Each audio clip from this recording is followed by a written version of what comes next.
Exercise 3.1 given here are some figures and classify each of them on the basis of the following: simple curve, simple closed curve, polygon, convex polygon, concave polygon। तो हमें जो कुछ figures या diagram जो given है उनको classify करना है कौन सा क्या है। तो फर्स्ट हम बात कर रहे हैं सिंपल कर्व की। किसकी बात कर रहे हैं? Simple curve. सिंपल कर्व का मीन्स जिसमें line and curve line and line segment दोनों का यूज हो, वो सिंपल कर्व में यूज होते हैं। किस में आता है? वो सिंपल कर्व में आता है। अगर कोई डायग्राम बनाए, हम कोई फिगर बनाए और वो अपने आप अपनी लाइन सेगमेंट को क्रॉस करके निकल रहा है, जिस टाइप से ये 4 नंबर बना हुआ है इस टाइप का आएगा, तो पॉलीगन में या कर्व में काउंट नहीं होगा, ये ध्यान रखना आप। तो फर्स्ट हम बात करते हैं सिंपल कर्व। फर्स्ट देखिए ये सिंपल कर्व है। फर्स्ट हमारे पास क्या है? ये सिंपल कर्व है। सेकंड भी हमारे पास क्या है? सिंपल कर्व है। थर्ड देखिए, थर्ड क्या हमारे पास सिंपल कर्व है? नहीं है सिंपल कर्व। अगर एक सर्किल होता तो हम सिंपल कर्व बोलते हैं, डबल है, ये सिंपल कर्व नहीं है। फोर्थ देखिए, लाइन को इंटरसेक्ट करके निकल रहा है, आगे कुछ बना रहा है, डायग्राम बन रहा है और भी, तो ये भी सिंपल कर्व में काउंट नहीं होगा। फिफ्थ नंबर देखिए हमारे पास ये क्या है? सिंपल कर्व है, कर्व लाइन यूज हो रही है ना, तो ये भी हमारे पास क्या है? सिंपल कर्व है। इसके बाद हम 6 की बात करें, 6 नंबर भी हमारे पास क्या है? यहाँ लाइन सेगमेंट यूज हो रही है, यहाँ कर्व लाइन यूज हो रही है, तो ये भी हमारे पास क्या है? सिंपल कर्व है। 7 नंबर की बात करें तो यहाँ लाइन सेगमेंट यूज हो रही है और कर्व लाइन यूज हो रही है, ये भी क्या है? सिंपल कर्व है। मैंने अभी बताया था सिंपल कर्व का मीन्स क्या है? जिसमें लाइन सेगमेंट या कर्व लाइन यूज हो रही हो, जो क्लोज फिगर बन रहा हो, वो क्या आएगा? सिंपल कर्व या क्लोज हो जाएगा वो। क्लोज नहीं है तो सिंपल कर्व आ जाएगा हमारे पास। ये है हमारे पास सिंपल कर्व। 8th नंबर की अगर हम बात करें तो यहाँ देखिए सर्किल बन रहा है। अगर ओनली ये सर्किल होता तो ये सिंपल कर्व में आता। अब देखिए 2 सर्किल एक लाइन सेगमेंट से ज्वाइन हो रही हैं, तो ये सिंपल कर्व में नहीं होगा। ये भी सिंपल कर्व नहीं होगा, ये भी सिंपल कर्व नहीं होगा। सेकेंड हम बात करते हैं सिंपल क्लोज कर्व। सिंपल भी होना चाहिए और क्लोज भी होना चाहिए। तो देखिए हमारे पास simple and close curve. First number हमारे पास होगा simple and close curve. First number भी क्या होगा? सिंपल क्लोज कर्व, SCC से रिप्रेजेंट, सिंपल क्लोज कर्व होगा फर्स्ट नंबर। सेकंड नंबर देखिए हमारे पास सिंपल कर्व तो है ही है, क्लोज भी है, ये भी क्या होगा? Simple close curve. जो सिंपल क्लोज कर्व उन्हीं को चेक करना है। ये तो क्लोज सिंपल कर्व भी नहीं है, तो क्लोज कर्व कहाँ से होगा? ये नहीं होगा। फोर्थ नंबर भी हमारे पास नहीं है, तो ये भी नहीं होगा। फिफ्थ नंबर देखिए सिंपल कर्व है, तो ये भी क्या होगा? सिंपल क्लोज कर्व होगा हमारे पास, SCC से रिप्रेजेंट करेंगे। एंड 6 नंबर की हम बात करते हैं, सिंपल कर्व है, तो ये भी हमारे पास क्या होगा? सिंपल क्लोज कर्व होगा।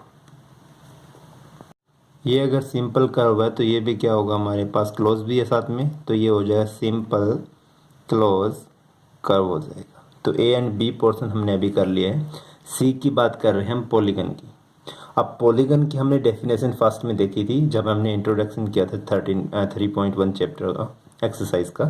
तो हमने बोला था कि ओनली क्या होनी चाहिए हमारे पास? लाइन सेगमेंट होनी चाहिए। तो जो कर्व बन रही है उसमें क्या होनी चाहिए? लाइन सेगमेंट होनी चाहिए। देखिए फर्स्ट में लाइन सेगमेंट से कर्व बन रहा है, तो ये हमारे पास क्या है?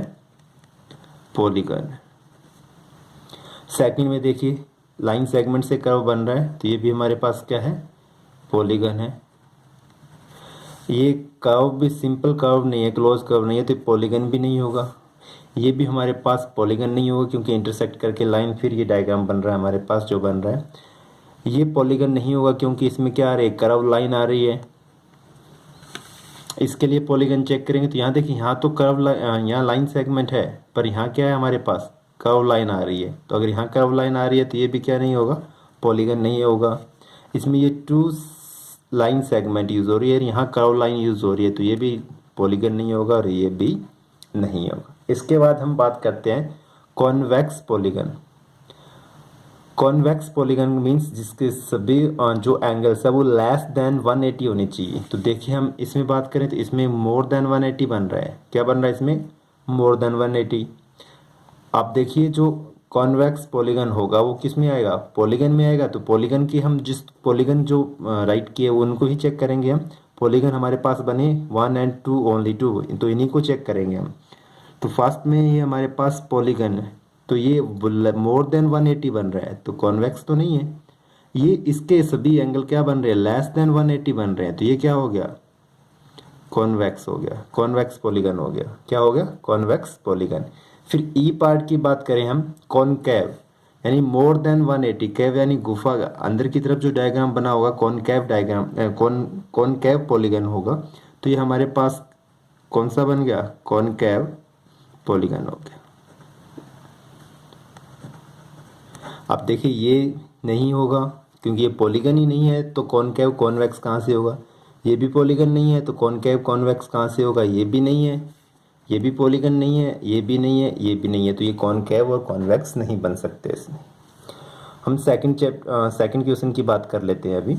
तो सेकंड क्वेश्चन हमारे पास, how many diagonals does each of the following have. तो हमें नंबर ऑफ डायगोनल फाइंड करनी है। फर्स्ट जो हमें दे रखा है वो दे रखा है कॉन्वेक्स क्वाड्रिलेटर, यानी जिसके सभी एंगल्स लेस देन 180 हो। तो ये हमने एक डायग्राम बनाया, क्वाड्रिलेटर बनाया ABCD, जो कॉन्वेक्स क्वाड्रिलेटर है।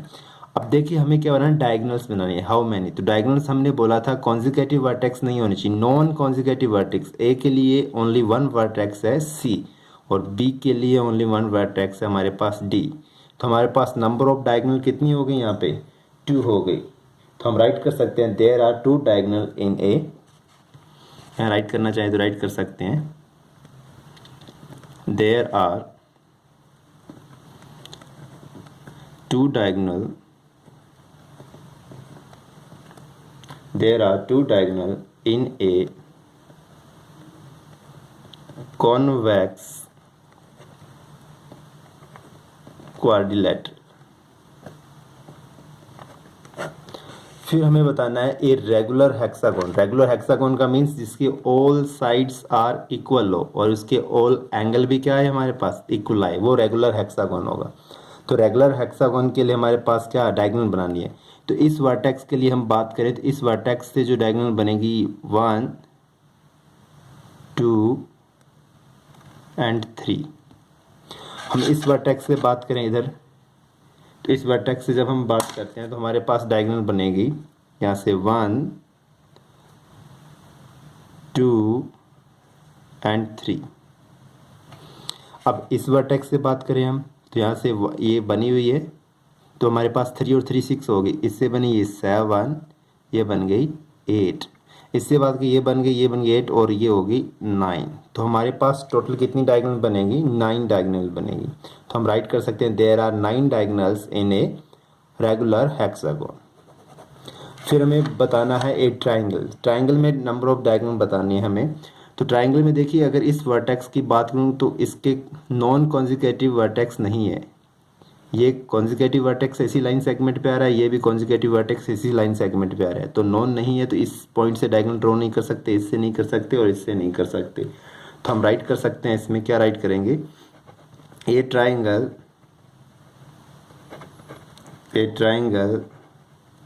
Does not have any diagonal.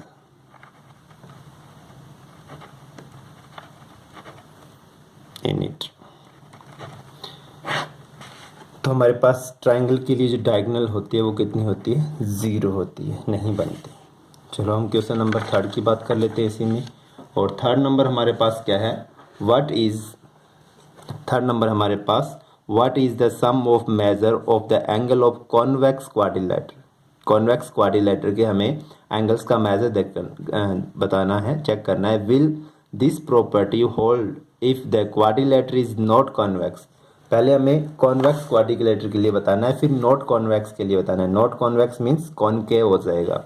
देखिए हमने पहले से राइट कर रखा है, इसमें थ्योरेटिकल पोर्शन ज़्यादा है इसलिए राइट कर लिया हमने। The sum of the measure of the angle of a convex quadrilateral is 360 degree. हमें पता है क्वाड्रिलेटर है तो उनके sum of all angle 360 degree. As a convex quadrilateral is 360 degree.